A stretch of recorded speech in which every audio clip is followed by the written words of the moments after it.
Here's how to unblock someone on your Android phone so that they can call or text you once again. There's a lot of ways to do it, and they basically come down to locating where the person's number is listed and then choosing the word unblock. I'm going to run through several ways I do that on this particular phone. I can go to the Phones app, and on my list of recent calls, I can see that some of them are from numbers I have blocked because they have this symbol.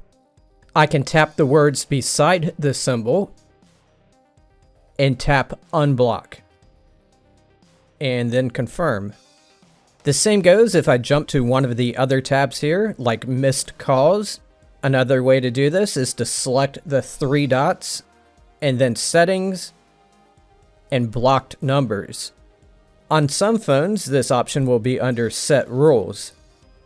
It'll display entire phone numbers I have chosen to block in the past, even if it was a text message. Some text messages come from 5 or 6-digit codes instead of phone numbers, and those appear on this list as well. To unblock any of these, all I have to do is tap the X and then confirm.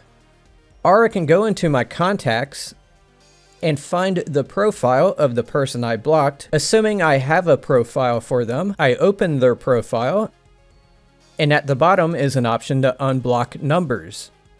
On other phones, this option will be under the More section.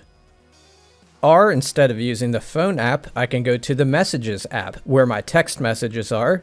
I can tap my avatar in the top right, and go to Spam and Blocked, and then find the conversation of the person I blocked, tap on it, and the unblock option will present itself. This is Google Messages because I have a Google phone, but your phone may have something similar. If you found this tutorial useful, please leave a like. Thank you for watching.